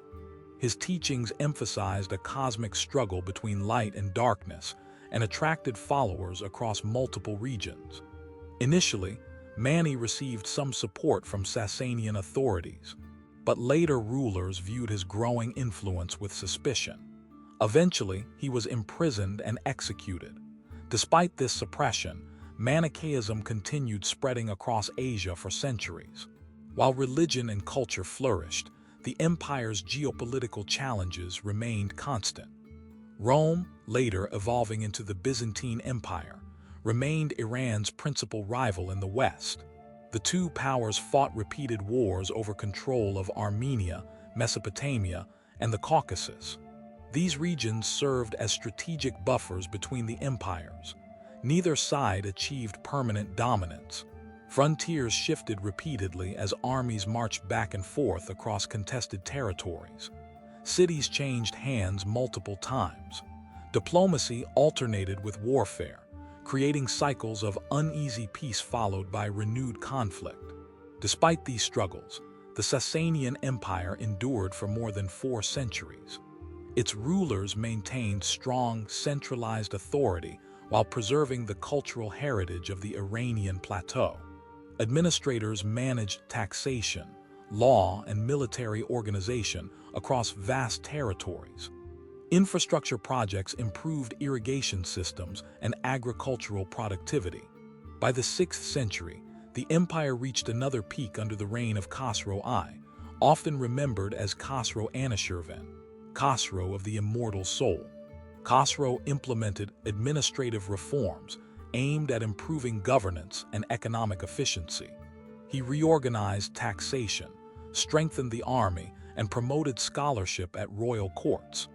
His reign became famous for intellectual exchange, including interactions with scholars from India and the Byzantine world. Yet even during this golden age, external pressures continued to grow. In the late 6th and early 7th centuries, war with the Byzantine Empire intensified once again. Both powers sought dominance across the Near East. Massive armies clashed in campaigns that drained resources and destabilized frontier regions. These wars reached their climax during the reign of Khosrow II. Initially successful, Khosrow's forces captured vast territories including Syria, Egypt, and parts of Anatolia. For a brief moment, it seemed the Sasanian Empire might achieve final victory over its Byzantine rival, but the tide soon turned. The Byzantine Emperor Heraclius launched a daring counteroffensive deep into Persian territory. After years of brutal fighting, the Sasanian army suffered devastating defeats. Internal rebellion erupted within the empire, weakening central authority. In 628 CE, Khosrow II was overthrown and executed. The empire entered a period of chaos marked by rapid succession of rulers and political fragmentation. Decades of warfare had exhausted both Persia and Byzantium. Neither empire realized that a new force was rising from the deserts of Arabia. Within a few years, armies inspired by a new religious movement, Islam, would surge northward. These armies would confront both exhausted superpowers in a series of battles that would permanently transform the political and cultural landscape of the Middle East. For the Sasanian Empire, the final chapter was approaching, and the world of ancient Persia was about to face its greatest transformation yet. By the early 7th century, the Sasanian Empire stood at the edge of exhaustion. For decades it had fought brutal wars against the Byzantine Empire, the other great superpower of the Near East. Cities had changed hands repeatedly. Entire regions had been devastated by marching armies. Resources were drained, political stability weakened, and confidence in the ruling dynasty had begun to erode. The empire that had once captured a Roman emperor now struggled to maintain unity within its own borders. Yet the greatest threat to the Sasanian world was not coming from Byzantium. It was rising quietly in the deserts to the south. In the Arabian Peninsula, a new religious movement had begun reshaping the political and spiritual identity of the region. The teachings of the Prophet Muhammad united previously divided Arab tribes under a common faith, Islam. What had once been fragmented communities of traders, nomads, and local chiefs gradually transformed into a powerful collective force bound by religious conviction and shared purpose. After Muhammad's death in 632 CE, the newly formed Islamic community began expanding beyond Arabia. Arab armies moved northward into territories long dominated by the great empires of Persia and Byzantium. At first, these incursions seemed like small-scale raids, similar to many that had occurred along frontier regions for centuries. But the momentum of the new movement quickly became clear. The Byzantine and Sasanian empires were exhausted. Years of warfare between them had weakened their armies and drained their treasuries. Political instability plagued both states. In Persia, the death of Khosrow II had triggered a rapid succession of rulers, civil wars, and internal rivalries among noble factions. Within just 4 years, more than 10 rulers occupied the Sasanian throne. This political chaos crippled the empire's ability to respond effectively to external threats. Provincial governors struggled to maintain order. Armies lacked consistent leadership. Confidence in the ruling dynasty eroded across the empire's territories. Into this unstable landscape marched the forces of the Rashidun Caliphate. The first major confrontation occurred in 636 CE near the Euphrates River at the Battle of Al-Qadisiyah. There, the Sasanian army faced an Arab force led by the commander Sa'd ibn Abi Waqqas. The Persian army was formidable. It included heavily armored cavalry, war elephants, and soldiers drawn from across the empire. For centuries, Sasanian forces had been among the most powerful military institutions in the world. Yet the political disarray of the empire now undermined its effectiveness. The battle lasted several days. Arab forces used mobility, discipline, and tactical flexibility to counter the Persian war elephants and cavalry formations. Gradually, the Sasanian army began to lose cohesion. When their commander Rostam Farrukhzad was killed during the fighting, the Persian lines collapsed. The defeat at Al-Qadisiyah opened the road to Mesopotamia. Arab forces advanced towards Ctesiphon, the magnificent capital of the Sasanian Empire. The city had long been a symbol of Persian imperial power, with grand palaces, administrative centers, and vibrant markets. But the empire was no longer capable of defending it effectively. In 637 CE, Ctesiphon fell. The fall of the capital marked a devastating psychological blow. Treasures accumulated over centuries were seized, and the administrative heart of the empire passed into Arab control. Yet the Sasanian state did not immediately disappear. The young king Yazdijerd III attempted to rally resistance across the eastern provinces. Persian armies regrouped and prepared for another confrontation. That confrontation came in 642 CE at the Battle of Nahevand. Often called the Victory of Victories in Islamic historical tradition, the battle proved decisive. Arab forces defeated the remaining organized Sasanian army. Persian resistance fragmented as regional leaders lost confidence in the possibility of restoring imperial authority. Yazdijerd III fled eastward, seeking support among distant provinces. For years, he moved from one region to another, attempting to rebuild an army capable of reclaiming the throne. But the empire he inherited had already disintegrated. Provincial governors focused on protecting their own territories rather than supporting a collapsing central government. In 651 CE, Yazdijerd III was assassinated. With his death, the Sasanian Empire officially came to an end. For the first time in over 1,000 years, Iran was no longer ruled by an indigenous imperial dynasty. The ancient political system that had begun with the Achaemenids and evolved through Parthian and Sasanian rule had vanished. But the story of Iran did not end with conquest. Instead, a new chapter of transformation began. Under the early Islamic caliphates, Iranian territories became part of a rapidly expanding Muslim world stretching from Spain to Central Asia. Arab governors administered the region, and Islamic institutions gradually replaced the administrative structures of the old Persian state. Yet Iranian culture proved remarkably resilient. At first, Arabic became the dominant language of administration and scholarship across the caliphate. But Persian language and identity survived within local communities. Over time, Persian literary traditions re-emerged, blending pre-Islamic cultural heritage with the intellectual world of Islam. Religion also underwent transformation. While many Iranians gradually converted to Islam, the process occurred over centuries rather than through immediate imposition. Zoroastrian communities continued existing for generations after the conquest. Jewish and Christian communities also remained part of the region's religious landscape. The interaction between Persian culture and Islamic civilization produced something new.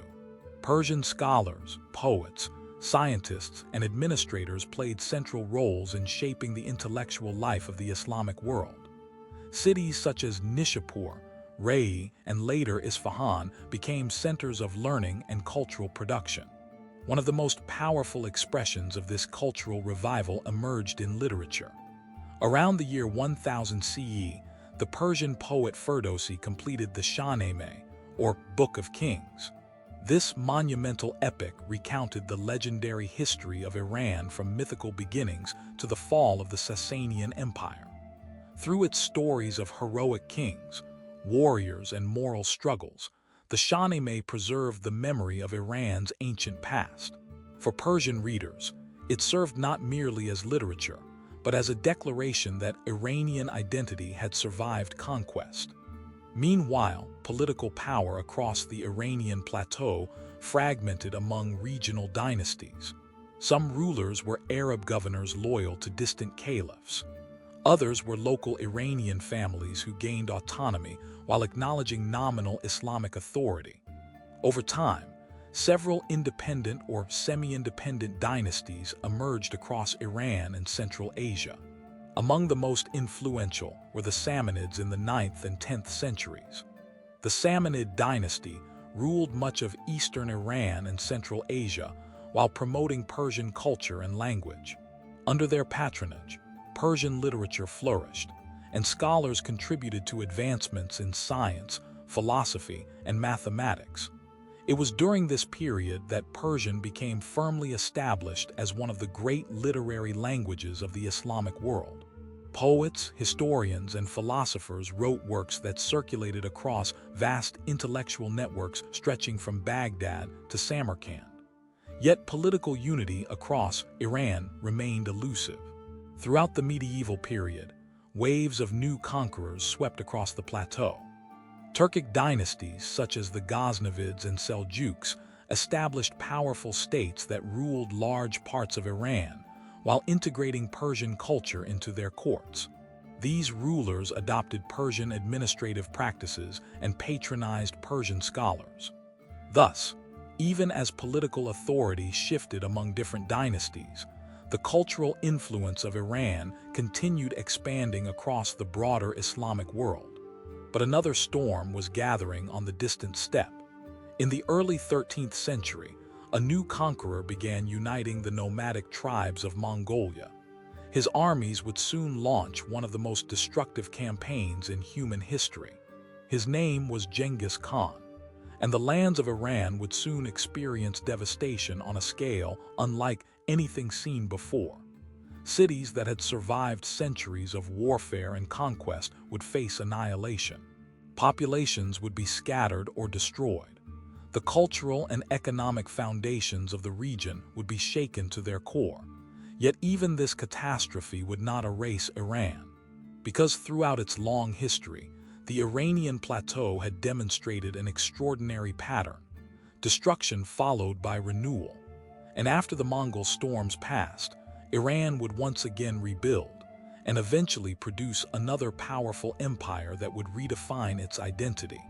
That empire would be the Safavid dynasty, and it would transform Iran into the nation we recognize today. When the Mongol armies stormed into the Iranian plateau in the early 13th century, they unleashed one of the most destructive waves of conquest in human history. Cities that had flourished for centuries, centers of scholarship, trade, and culture, were devastated. Entire populations were massacred or displaced. Irrigation systems collapsed, farmland was abandoned, and long-established urban networks crumbled under the shock of invasion.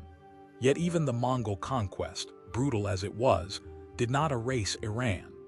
The Mongols had arrived as destroyers, but they soon found themselves ruling a land with deep cultural traditions and sophisticated administrative systems. Over time, the conquerors themselves began to change. The Mongol conquest of Iran began during the reign of Genghis Khan. In 1219, the Mongol leader launched his campaign against the Khwarezmian Empire, which then ruled much of Iran and Central Asia. The conflict reportedly began after a diplomatic incident in which Mongol envoys were killed by Khwarezmian authorities. In response, Genghis Khan ordered a massive invasion. The result was catastrophic.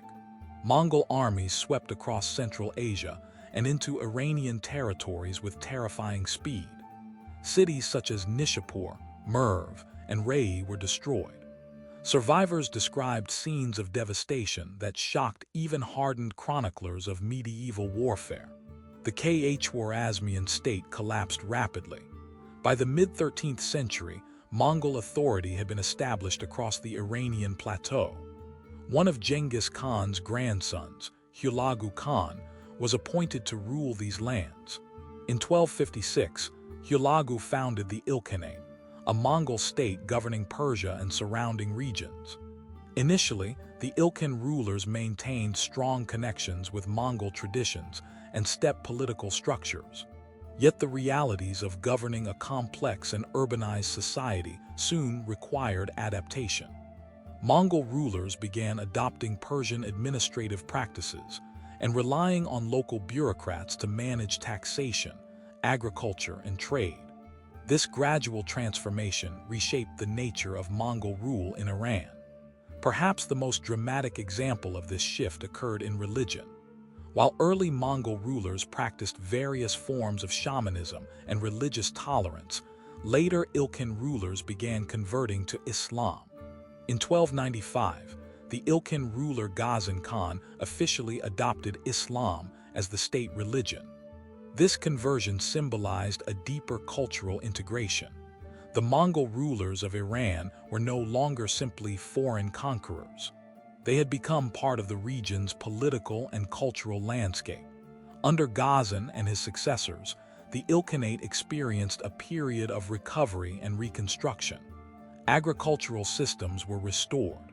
Trade routes were revived, linking Iran once again to global commerce stretching from China to the Mediterranean. Persian scholars, artists, and historians found patronage at the Ilkhan court. The city of Tabriz emerged as a major political and economic center. Within its markets and administrative halls, merchants from across Eurasia exchanged goods and ideas. Chinese ceramics, Central Asian textiles, Indian spices, and Mediterranean metals flowed through the networks that converged in Mongol Persia. Culturally, this era produced remarkable achievements. Historians such as Rashid al-Din composed vast chronicles documenting the histories of multiple civilizations. Persian miniature painting flourished, blending artistic influences from China, Central Asia, and the Islamic world into distinctive visual styles. Despite these accomplishments, the Ilkhanate eventually fragmented.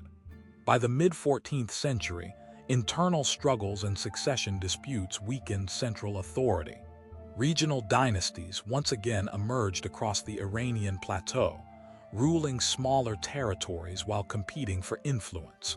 Political fragmentation became the defining feature of the late medieval Iranian world. Various dynasties, including the Jalayirids, Muzaffarids, and others, controlled different regions. None possessed the strength to unify the entire plateau under a single imperial authority. Then, in the late 14th century, another conqueror appeared. His name was Timur, known in the West as Tamerlane. Timur was a Central Asian warlord who claimed descent from the Mongol legacy while also embracing Islamic identity. Through relentless military campaigns, he carved out a vast empire stretching from Central Asia into Iran, Mesopotamia, and parts of India. Timur's campaigns were devastating. Cities that resisted his rule faced destruction. Yet, like the Mongols before him, Timur also patronized art, architecture, and scholarship. His capital at Samarkand became a dazzling center of cultural achievement. After Timur's death in 1405, however, his empire fragmented. Iran once again returned to a landscape of competing regional powers. Amid this political fragmentation, a new religious and political movement began emerging in the region of Ardabil in northwestern Iran. At the center of this movement was a Sufi religious order founded by Sheikh Safi al-Din in the 14th century. Initially, the Safavid order functioned as a spiritual brotherhood devoted to mystical Islamic teachings. But over time, the order evolved into something far more powerful. Under later leaders, the Safavid movement gained military followers known as the Kizilbash, warriors fiercely loyal to the Safavid cause. These fighters combined religious devotion with political ambition. By the late 15th century, the Safavid order had transformed into a revolutionary force capable of conquering territory. In 1501, a young leader named Ismail, only 14 years old, led Safavid forces into battle against rival dynasties controlling parts of Iran. His victory allowed him to capture the city of Tabriz. There, he proclaimed himself Shah of Iran. This moment marked the birth of the Safavid Empire. But Ismail's most consequential decision involved religion. He declared Twelver Shia Islam as the official religion of the new Iranian state. For centuries, most Muslims in Iran, like the majority across the Islamic world, had followed Sunni Islam. By establishing Shiism as the state faith, the Safavids fundamentally reshaped the religious identity of Iran. This decision had profound consequences. It created a distinct religious identity separating Iran from its Sunni neighbors, particularly the powerful Ottoman Empire to the west. The resulting rivalry between the Safavids and Ottomans became one of the central geopolitical conflicts of the early modern Middle East. The Safavid state, rapidly expanded across the Iranian plateau. Ismail and his successors consolidated control over major cities including Isfahan, Shiraz, and Mashhad. Administrative systems were reorganized, and a centralized monarchy emerged once again in Iran. Under Shah Abbas I in the late 16th and early 17th centuries, the Safavid Empire reached its peak. Abbas reformed the military, reduced the influence of the Kizilbash tribal leaders, and strengthened royal authority. He also transformed the city of Isfahan into one of the most magnificent capitals in the world. Grand mosques, gardens, bridges, and palaces filled the city.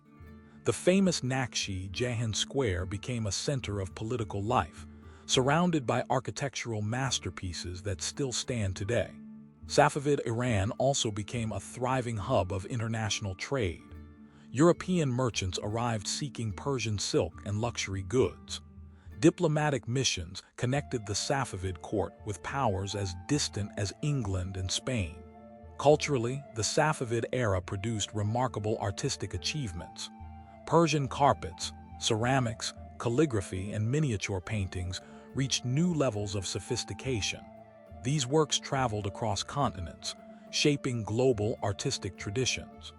Perhaps most importantly, the Safavid dynasty solidified the religious identity that still defines Iran today.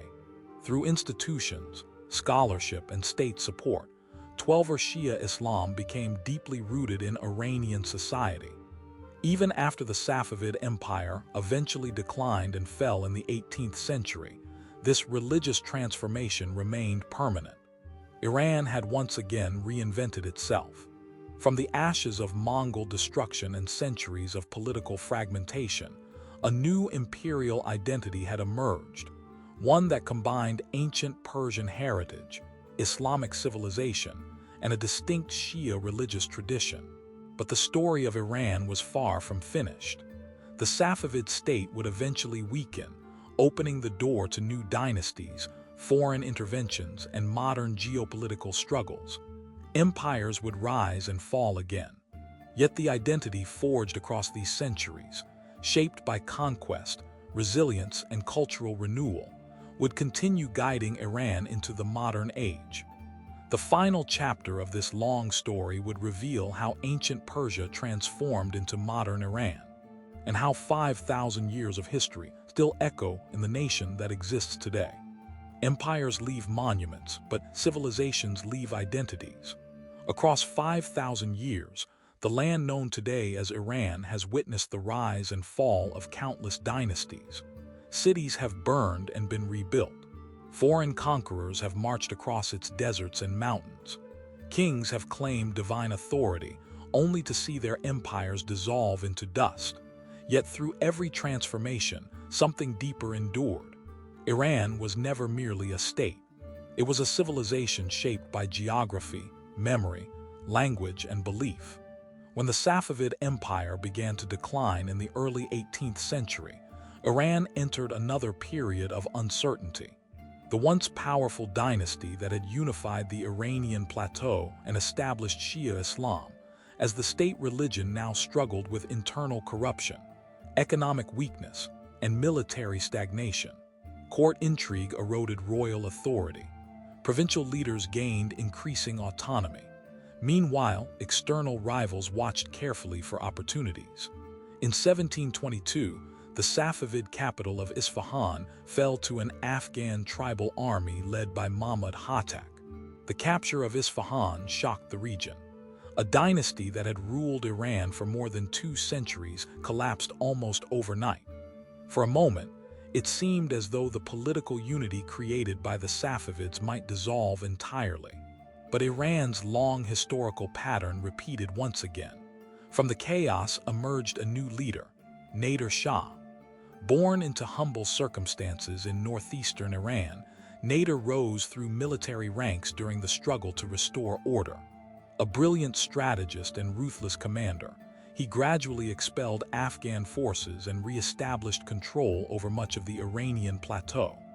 In 1736, Nader crowned himself Shah of Iran. His reign marked one of the most dramatic military revivals in Iranian history. Nader reorganized the army, strengthened central authority, and launched campaigns that extended Iranian influence far beyond its traditional borders. Perhaps his most famous expedition occurred in 1739, when he invaded the Mongol Empire in India. Marching across the mountains into the Indian subcontinent, Nader defeated the Mongol army and captured the city of Delhi.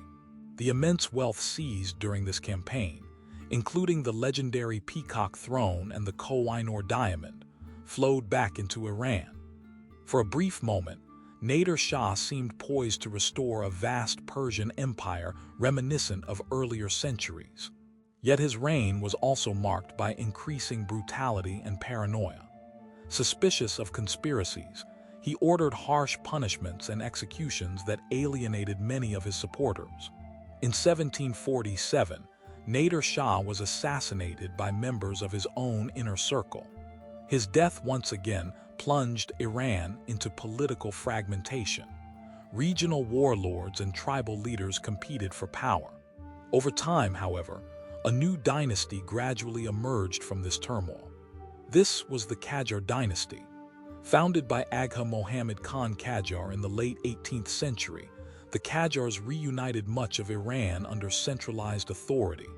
Tehran, a relatively modest city at the time, was chosen as the new capital. Under Qajar rule, Iran entered a dramatically changing world. While earlier Iranian empires had competed primarily with regional powers such as Rome, Byzantium, and the Ottomans, the 19th century introduced a new geopolitical reality. European empires, particularly Russia and Britain, were expanding their influence across Asia. Iran suddenly found itself caught between two global superpowers. Russia pushed southward into the Caucasus, while Britain sought to protect its interests in India by influencing Persian politics. This rivalry, often called the Great Game, turned Iran into a strategic battleground of diplomacy, espionage, and economic pressure. The consequences for Iran were profound. Military defeats against Russia in the early 19th century forced the Qajar government to sign treaties that ceded large territories in the Caucasus. These losses deeply wounded national pride and revealed the growing technological and military gap between Iran and industrializing European powers. At the same time, foreign influence began penetrating Iran's economy. European companies secured concessions granting them control over resources such as tobacco, railways, and oil exploration. Many Iranians viewed these agreements as humiliating symbols of foreign domination. Resistance began growing among merchants, religious leaders, and intellectuals. In 1891, a widespread protest known as the Tobacco Movement erupted after the government granted a British company exclusive rights over tobacco production and trade. Religious authorities issued a boycott, and the movement forced the government to cancel the concession. The tobacco movement demonstrated the power of collective resistance. It also revealed the emergence of a new political consciousness within Iranian society. Merchants, clerics, and urban populations were beginning to demand limits on royal authority and protection from foreign interference. These tensions culminated in the Constitutional Revolution of 1905. Protesters demanded the creation of a constitution and a representative parliament known as the Majlis. After months of demonstrations and political pressure, the Qajar monarchy agreed to these reforms. Iran had taken its first steps toward modern constitutional governance, yet the path forward was difficult. Internal divisions, foreign intervention, and political instability repeatedly undermined the fragile constitutional system. Russian and British forces intervened directly in Iranian politics during the early 20th century, further weakening national sovereignty. Amid this turmoil, a new figure emerged within Iran's military. His name was Reza Khan. A disciplined officer in the Persian Cossack Brigade, Reza Khan seized power in a 1921 coup and gradually consolidated authority across the country. In 1925, he deposed the last Qajar ruler and established a new dynasty, the Pahlavi dynasty. As Reza Shah Pahlavi, he launched an ambitious program of modernization. Infrastructure projects expanded roads, railways, and communication networks. New schools and universities were established. The government attempted to reduce the political influence of tribal leaders and religious authorities.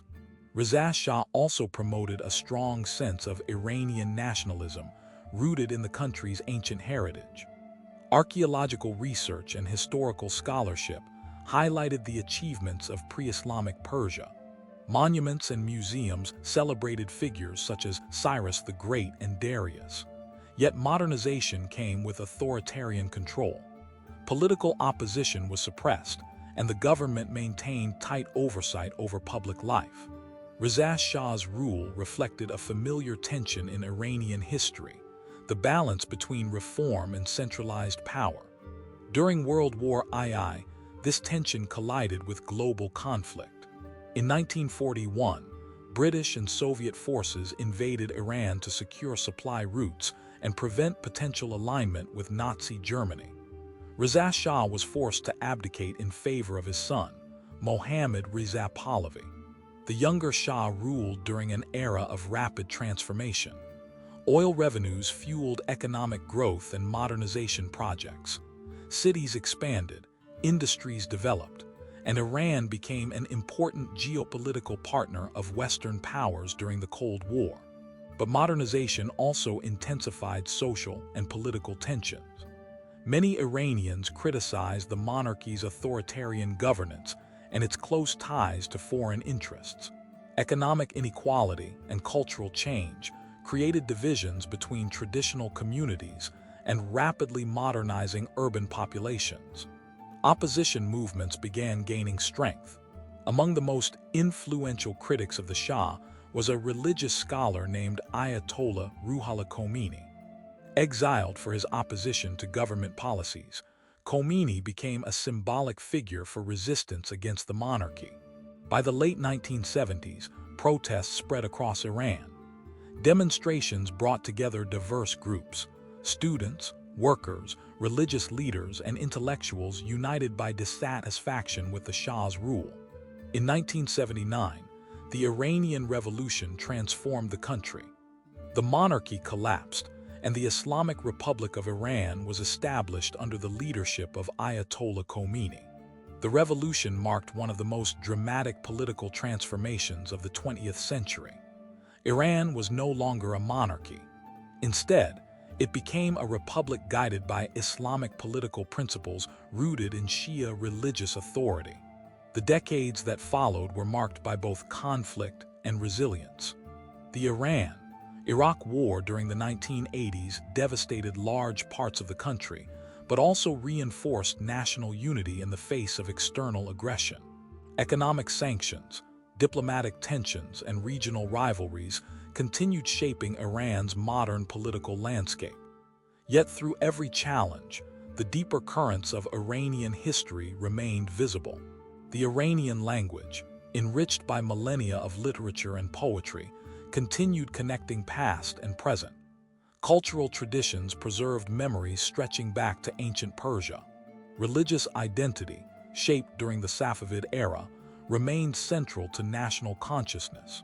Iran today stands at the intersection of ancient heritage and modern geopolitics. It is a nation shaped by empire, yet defined by endurance. From the Elamite kingdoms of the Bronze Age to the Achaemenid world empire, from Parthian horse archers to Safavid scholars, from Mongol devastation to modern revolution, the Iranian plateau has repeatedly reinvented itself. The central question that opened this story now finds its answer. Why could no empire truly conquer Iran? Because Iran was never only about territory or rulers. It was about civilization. Empires could capture cities. Armies could defeat kings. Dynasties could vanish from history. But the deeper identity of Iran, its language, culture, memory, and spirit, proved stronger than conquest. Across 5,000 years, Iran did not merely survive history. It shaped it.